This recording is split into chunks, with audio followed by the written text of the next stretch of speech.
Oke kakak Kiki, ketemu lagi di channel teranjing di Indonesia, channel yang selalu memberikan obrolan-obrolan cihuy dengan berbagai macam tema, dari mulai ini itulah gitu. Apa aja lah, apa aja kita obrolin.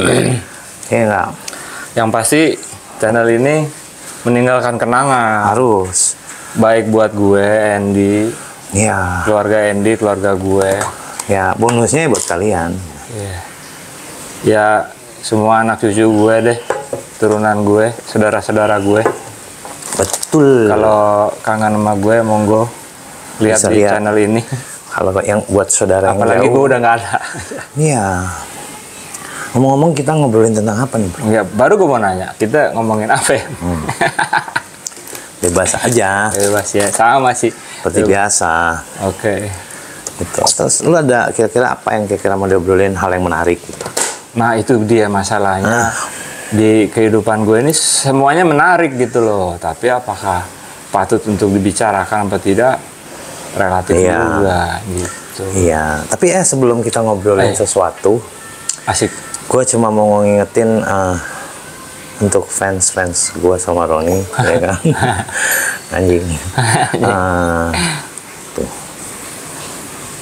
Apa? Keren nggak topi-topi kita? Wis. Ya kan? Gue nggak berubah-berubah topi gue. Ya nggak, maksudnya coba komen lah. Butuh nggak kalian topi? Ada yang mau dari kita. Oh gini. Kasih pertanyaan. Mungkin lo tulis nanti. Maksudnya gimana? Ada yang mau topi nggak? Nah, terus kan tetap aja dia komen jawabnya. Nanti jawabnya di komen. Iya. Tapi ditulis. Ada yang mau topi nggak? Sebetulnya kan kalau kalian ikutin soal yang giveaway dulu, gue tuh berat memberi topi-topi itu berat. Tapi karena udah komen. Iya.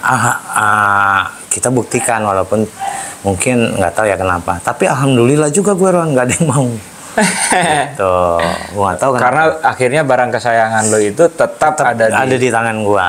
Di pangkuan lo. Berarti hanya orang-orang yang pernah gue support yang benar-benar bisa menjaga itu. Iya. Mungkin. Ya, terbukti gue udah 2 dapat lo, dan topi yang bukan abal-abal. Lu udah 2, baru 2 ya Ren ya. Oh baru 2, iya baru 2. Yang satu jarang gue pakai, kenapa? Karena ntar gue bagi lagi, kalau memang itu gue bagi lagi protektor, ntar gue bagi lagi. Oh iya benar. Cuman kalau lo kasih gue protektor, tidak akan gue pakai. Oh iya ya. Satu harus ada yang dikorban. Nggak apa-apa, ini untuk perang aja, Ron. Iya, karena kalau di protektor itu, bro, gue malah sayang gue mau ngambil keluarin dari situ. Dia udah, udah untuk dinikmati. Udah gue liatin. Nanti memang ada masanya. Gue hari ini gue nggak terlalu di outdoor. Nah, berarti kan awet tuh topi ya gue pakai. Gitu. Iya. Nah, karena sehubungan dengan topi, gimana kita ngobrol tentang soal penipuan? Penipuan. Ya. Penipuan. Tapi ini nggak ada kaitannya dengan topi. Nggak ada. Itu kalau kita udah kita buktiin, bukan kita nipu. Kaliannya aja nipu dengan topi. Ya kan? Jadi gimana Ron kalau kita ngobrolin soal 378 kalau di pasalnya 378. HP-nya ya penipuan. Penipuan itu banyak kategori ya? Banyak, dan itu sekarang makin luas karena era digital kan. Modus Berbagai macam cara, dengan iming-iming, kadang ngasih link gitu loh. Kadang kayak gitu lah Ron. Mungkin kalau gue menceritakan pengalaman gue sendiri lah ya. Oh, lu pernah ditipu? Nyaris bro. Oh belum. Nyaris. Kalau soal apa nih? Soal begini. Ya mungkin ini umum lah. Artinya gini. Banyak dipakai sama orang-orang ya si penipu begini. Satu, dan banyak juga yang sudah ngalami atau mendengarkan cerita seperti ini pun kayaknya udah sering lah zaman dulu ya. Yang pada saat itu alat komunikasi kita yang mobile itu masih terbatas, yaitu baru fitur phone. Yang cuman bisa telepon aja sama SMS ya. Kalaupun itu BlackBerry udah bilang. BlackBerry udah. Udah ada ya. Cuman kan BlackBerry tidak terlalu leluasa seperti kita sekarang bisa video callan, bisa Nah, waktu yang BlackBerry waktu pada saat itu tahun berapa ya? 2010. Lupa gue. Iya. Jadi ceritanya gini. Nggak apa-apa ya, gue sambil cerita pengalaman kan? Nggak apa-apa. Jadi di saat gue sedang bertugas, tugas gue adalah pada saat itu harus pergi ke satu tempat yang cukup jauh dari sini, dari rumah gue. Berarti daerah Jawa ya? Dari Jakarta. Dari Jakarta.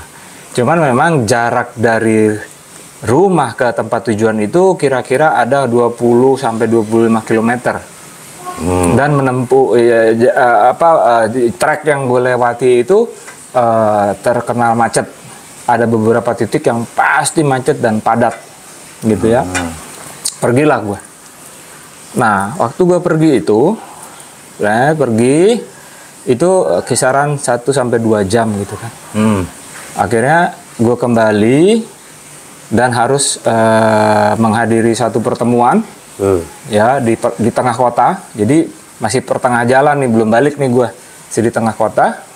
Gue berhenti, gue bukalah, kebetulan handphone waktu itu zamannya kita punya handphone 3, 2, 4 gitu kan. Tapi yang ini untuk apa, ini untuk apa, ya biasa kan, pengusaha, bisnismen kan gitu ya. Yang ini untuk ini, yang ini untuk ini gitu kan. Kalau gue sih gitu ya. Nah, gue buka itu handphone satu, loh kok miss call-nya banyak? Di sini miss call-nya banyak, di sini miss call-nya yang nelpon itu orang rumah. Istri gue waktu itu kan.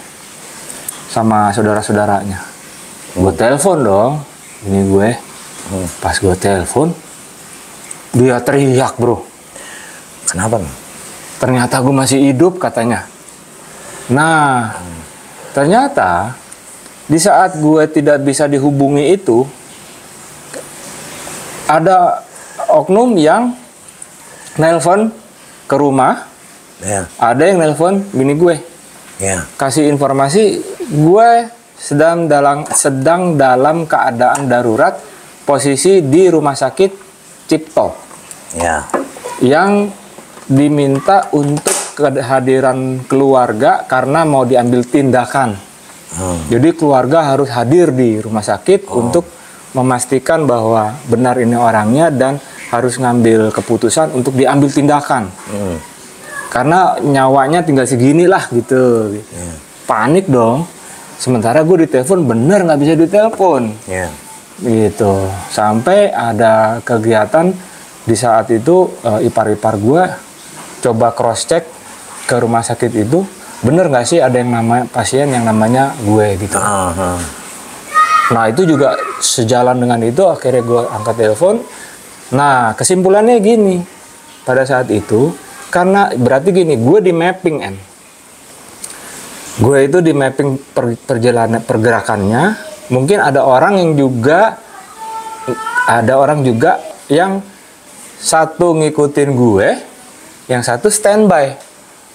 Gitu ya, pokoknya terbagi 2 kelompok nih, yang satu kelompok satu ngikutin gue, satu kelompok ini untuk berharap ini rumah kosong, mereka masuk, gitu. Itu udah kebaca dah, pokoknya pasti gitu modusnya.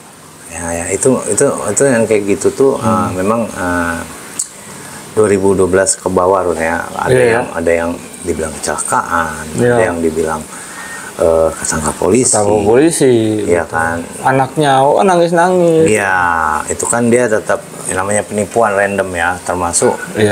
Kalau untuk kondisi sekarang itu lebih edan loh sekarang. Sekarang ya dari mulai kurir kasih link katanya dari kurir ini, terus kurir juga kirim narkoba gitu. Iya, itu pernah gue dengar. Terus sekarang malah dari kris gitu loh kan. Iya, kris. Gimana itu? Jadi dia kan ada kode QR-nya itu. Kan kita kalau di kris, gue nggak tahu ya, gue kan pakai BCA, kan ada bayar sama ada transfer kalau nggak salah. Ya kan, kalau orang yang nggak paham Ron, jadi si QR code-nya itu dari penipu dikirimin.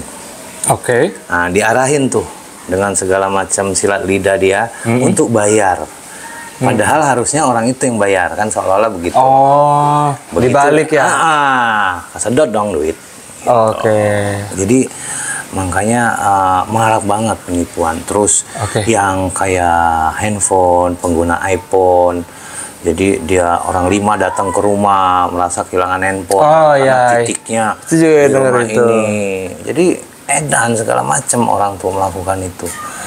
Ya kan dengan campur tangan mungkin ada hipnotis juga.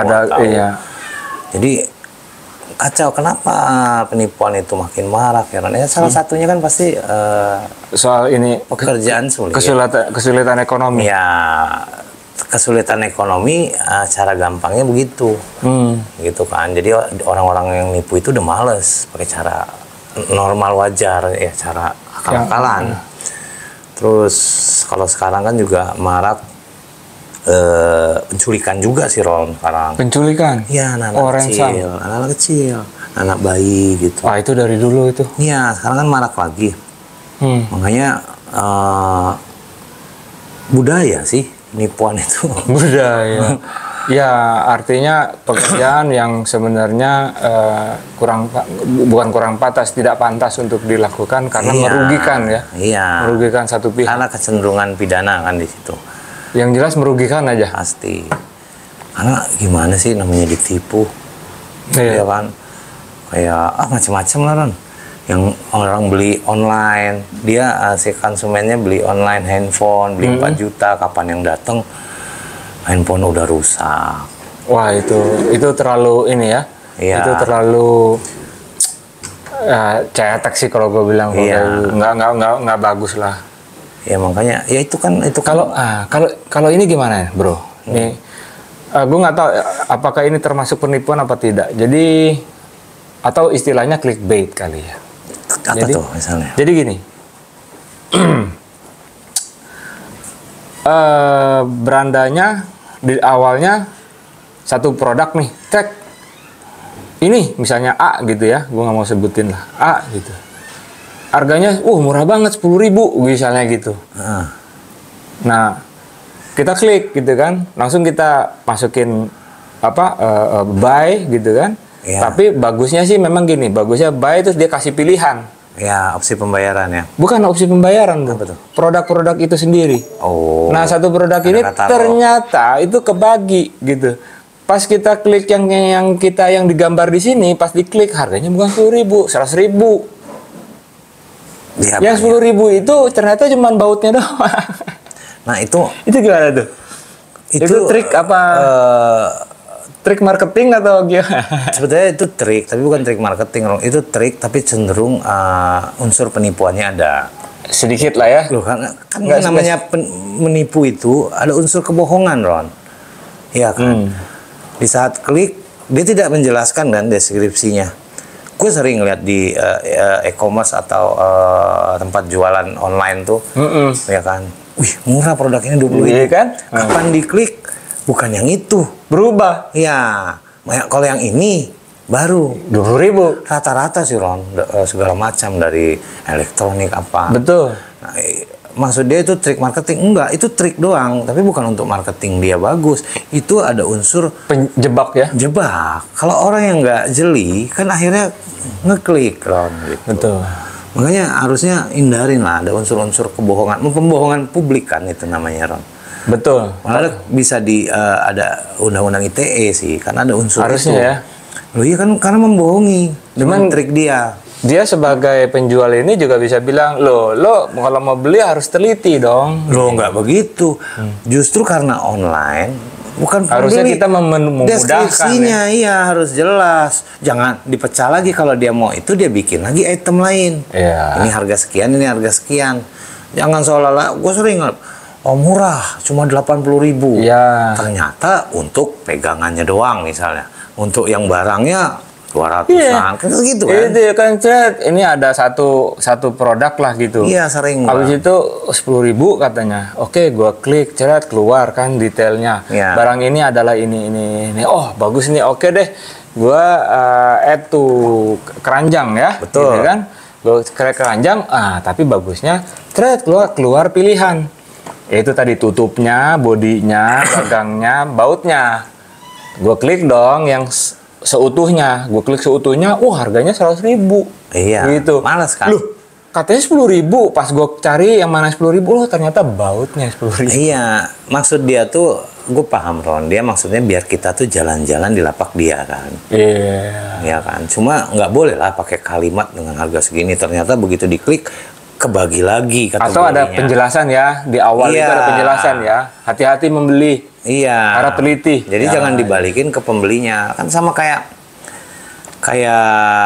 orang-orang yang jual barang. Gue pernah Ron ya, gue nggak tahu itu penipuan atau enggak. Gue beli sepatu waktu itu buat anak gue Ron ya. Sepatunya nilainya 500, sepatu. Wah, lumayan. Sepatu lari kan. Nah, yang model itu nggak ada Ron. Dia kasih opsi model lain. Sementara untuk ditolak udah nggak bisa.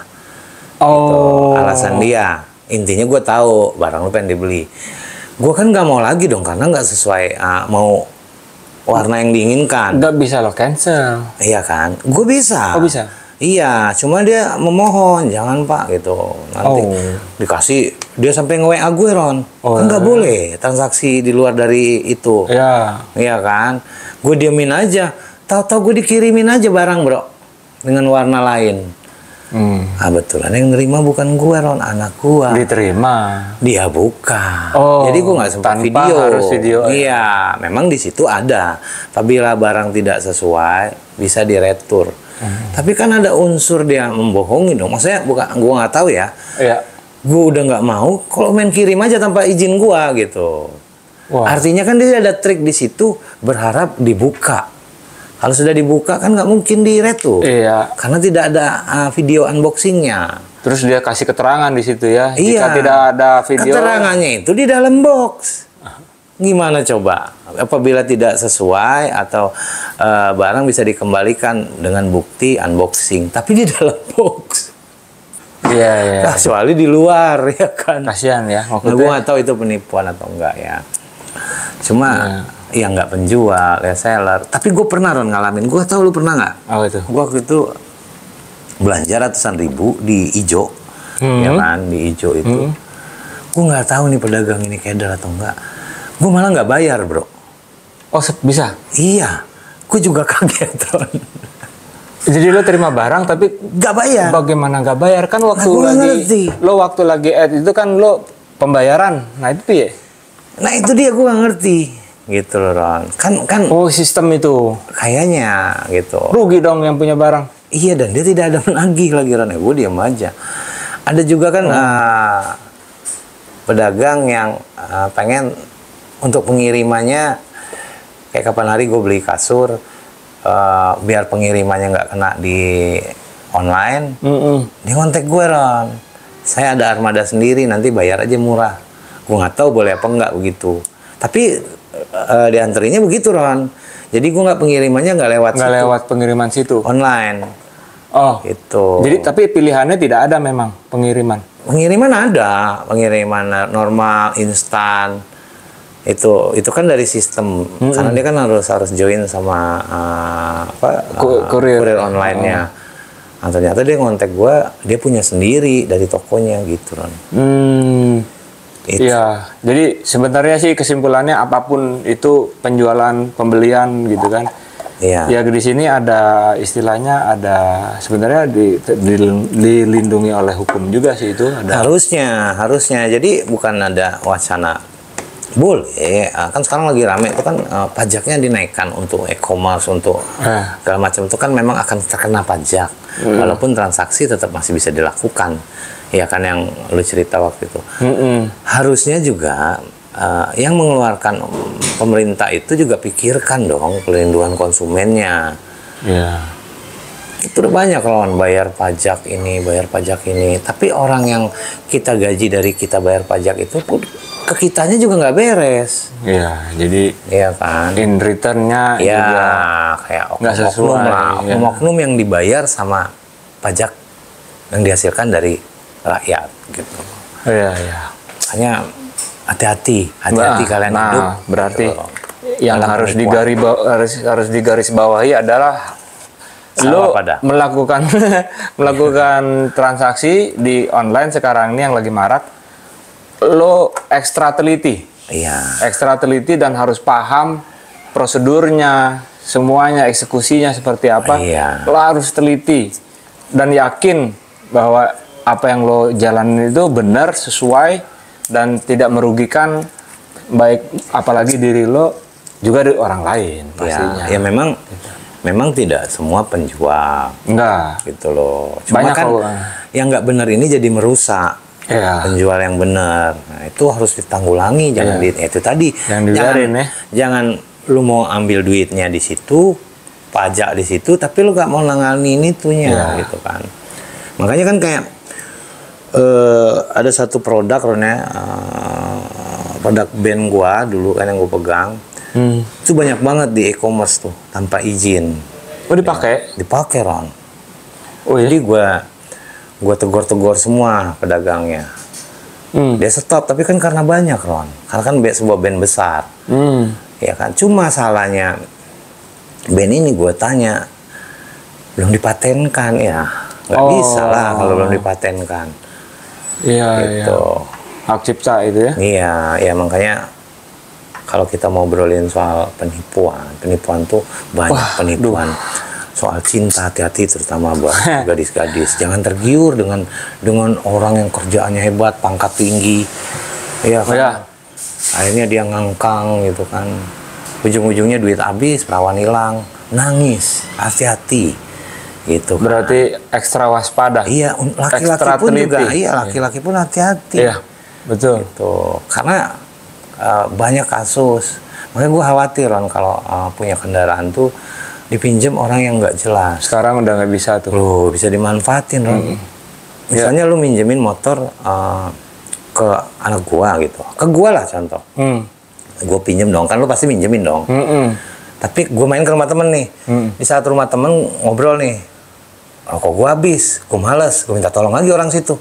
Orang itu kalau mau jahat ada kesempatan. Iya. Dia taruhin narkoba di motor. Iya. Tinggal mau kenanya di gua apa di lu. Atau dia jago maling kan. Bisa jadi dia copet, dia pakai copet. Ya. Motor lo. Bisa jadi dia lakukan untuk kriminal atau dia duplikatin yang bukan kiles ya. Jadi harus hati-hati lah. Iya. Makanya waspada, hati-hati. Iya. Balik ke kitanya lah. Kalau kalian senang ditipu ya silakan. Gitu. Tapi kan daripada kalian ditipu mending support Kakak Kiki. Iya. Iya nggak? Iya. Bener deh. Itu aja lah. Nah, buat kalian yang nonton nih, kalau ada yang mau ceritain.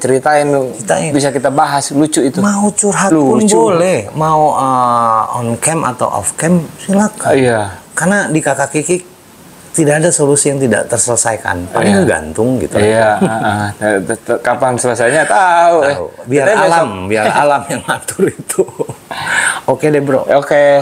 Jadi gitu Geekers ya. Kita konten selalu tanpa teks, tanpa konsep, tanpa skrip, settingan, bla bla bla.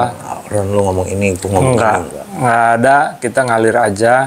Karena memang tujuannya adalah meninggalkan kenangan. Setiap hari kenangan, nggak apa-apa. Lalu biasa kita juga ninggalin ini legacy untuk turunan kita, untuk saudara-saudara. Jadi one day kita nggak ada. Bisa kalian nikmati di sini, dan pesan-pesan gue untuk turunan gue, untuk anak-anak gue, cucu gue, cicit gue yang ngeliat gue, ini kakek lo, bawa. Itulah pokoknya, ya. Oke, yang belum subscribe, tinggal mau klik doang, nggak ada ruginya, gratis tuh kakek. Nggak merasa ketipu kok? Enggak, aduh. Cek gue. Ya, lalu share link kita, share channel kita ke yang lainnya, komen, like juga. Kalau komen tadi siapa yang mau cerita, monggo cerita di komen kita. Begitu. Kika, sampai ketemu lagi. Waalaikumsalam warahmatullahi wabarakatuh.